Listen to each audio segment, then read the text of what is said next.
Hello, sixth graders. Today's lesson is 16.1, all about exponents. So the targets we're trying to hit today is I can write expressions involving exponents and evaluate powers. And of course, I can ask for help in understanding. You should have written down these words into your vocabulary packet. I just want to quickly review them. So a power would be this whole thing here. Product of repeated multiplication. 5 to the third power would of course mean 5 times 5 times 5. The base is the common factor of the power. So for this one, 5, the big number, is your base. The 3 is your exponent, and that's the number of times the base is multiplied, or 3 is the little number. So this whole thing is called a power. This big number here is your base. This number here is your exponent, and the exponent tells you how many times you multiply the base by itself. All right, using a scientific calculator, like the Math Antics video said, most scientific calculators have this little caret key here. So you type in base number, then hit this key, type in the exponent, and then type in enter, and it will give you the answer to that number. For example, you could type in 5 to the third power, and that should give you 125. If you're working with an iPhone, it's a little key here that says x to the y power. You type in the base number, hit this key, type in the exponent, and then hit equals, and it will give you the answer. Now, if you're using another scientific calculator, sometimes it has a y to the x, sometimes it's x to the y. It just depends on the scientific calculator. But that's the kind of key that we're looking for our exponents today. So kind of mess around with your scientific calculator and figure out what works for you, and then we'll go on with the rest. So first up, this little short activity. So we're using exponent notation. So -3 to the first power. Notice how the base is in parentheses. Just means -3, and that obviously gives you the answer of -3. Now this one means -3 in parentheses to the second power, which is -3 times -3, which is 9. Well, then -3 to the third power would be -3 times -3 times -3, which is -27. And you can see how it goes on from there. So if your exponent is an odd number, that means your value is going to be negative. If it is an even number, that means it's going to be positive. But the big thing to pay attention here is the parentheses. We'll talk about what happens if there's no parentheses in a little bit. So first example, it says write each product using exponents. Well, 4 times 4 times 4 times 4 would be just 4 to the fourth power. Much easier to write than 4 times 4 times 4 times 4.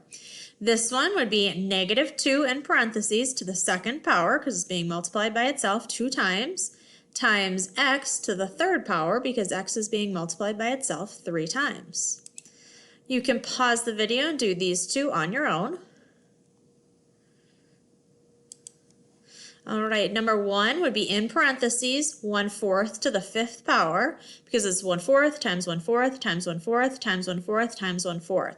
A lot of times people will forget about the parentheses for this one, but if you don't have the parentheses, a lot of times people will think it's 1 to the fifth divided by 4.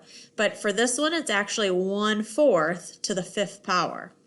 This one, of course, is 0.3 to the fourth power, x to the second power. All right, back to those parentheses that I was talking about. So if you look at this one, it has parentheses around the -10 to the third power. So that would be -10 times -10 times -10, which of course would be -1000. Now this one you might think is the same thing, but what it actually means is 10 to the third power, which is 10 times 10 times 10, and then you multiply that times a -1. Now I know that 1's not written there, but it's understood that this negative in front of it actually means -1. So you do get the same answer of -1000. And that happens when you have odd numbers as your exponents. But look at this one down here. -4 in parentheses to the second power means -4 times -4, which is obviously 16. But then for this one without parentheses, that means you do 4 to the second power, which is 4 times 4, which is 16, and then multiply it by a negative, which means the answer to this one is -16.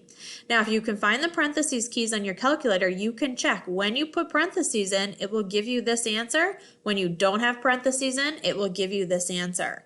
So for odd exponents, usually it's going to work out and give you the same answer in either way. But when you have even exponents, you have to be careful. Pay attention to the parentheses because they do make a difference. You can pause the video and answer these two on your own.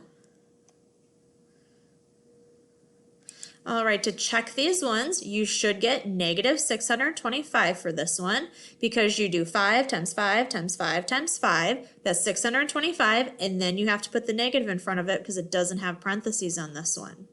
Negative 1/6 to the third power means negative 1/6 times negative 1/6 times negative 1/6, which would give you negative 1 over 216. All right, next example, we are evaluating each expression following, of course, the order of operations. So first thing I have to do for this one is the exponent. So 5 to the second power is, of course, 25. Then I have to multiply. 4 times 25 is 100. And then last I would subtract. 2 minus 100 gives me the answer of negative 98. Second one's a little bit longer. First thing in the parentheses, I have to do these two exponents. So 4 to the third power is 64. 2 to the fourth power is 16. Then within the parentheses, I have to do this multiplication there. So 16 times negative 3 is negative 48. Then still in the parentheses, 64 plus a negative 48 gives me 16. And then I still have to multiply that by 3/4, which gives me 12. See, you might not remember these bars, but these bars are what are called absolute value bars. Whenever you get the answer in here, then just know that you have to make it positive because absolute value is the distance from 0. So first, inside these parentheses here, I have to do 5 to the second power, which is 25. Then still in the parentheses, I'm going to do 100 minus 25, which is 75. Then I'm going to do 2 times 75, which is 150. Then 4 plus 150 gives me 154, and the absolute value of 154 is, of course, just 154. You can pause the video and do these two on your own. All right, to check these ones, 3 to the third power is 27, and then you put the negative in front of it, so it'd be negative 27 divided by 27 is, of course, negative 1. But those absolute value bars means the distance from 0, and the distance negative 1 is from 0 is 1. Second one here, 2 to the fifth power is 32. Then 32 times 0.5 would be 16. 9 minus 16 gives me negative 7. All right, a real life application. It's really hard to see this picture here, but some of you might have done this before. In sphering, a person is secured inside a small hollow sphere that is surrounded by a larger sphere. The space between the spheres is inflated with air. What is the volume of the inflated space? So people get in these things and they kind of play games in them where you kind of roll around all the time. So we have this inside one, which has a diameter of 2, which means the radius would be 1 because I need the radius for volume. And then we have this outer sphere, which is 3 meters in diameter, which would give you a radius of 1.5. So I need to find the volume of this one, find the volume of this whole one, then subtract the volume of this one, and that's going to give me what the airspace is in here. So if you remember back from last chapter, the volume of a sphere is 4/3 pi times radius to the third power. So first, outer one would be 4/3 times pi times 1.5 to the third power, and that gives me approximately 14.1. Then the inner sphere, 4/3 times pi times 1 to the third power, is approximately 4.2. Then I subtract these two to get the amount of the air that is used to inflate the ball, and I get approximately 9.9 meters cubed, or you could round that to 10 for this question.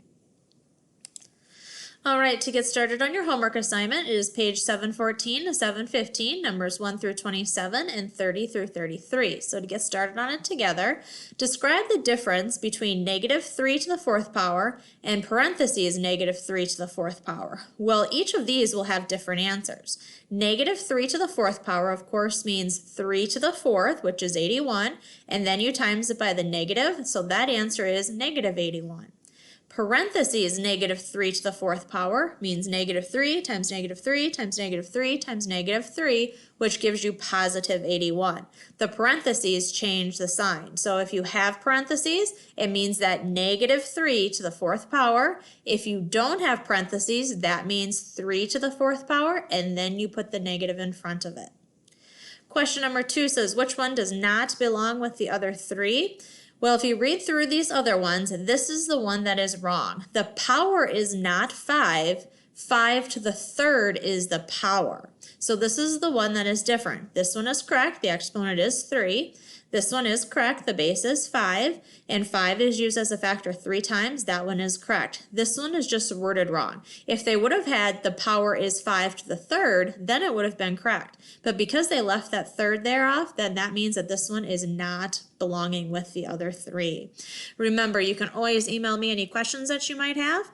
And if you have any questions about scientific calculator, there is a scientific calculator that is available online. If you just type in scientific calculator, it will bring up the website. And I believe that it has an exponent key. It's either y to the x or x to the y. It depends on what calculator it has. And you can use that, of course, for this section.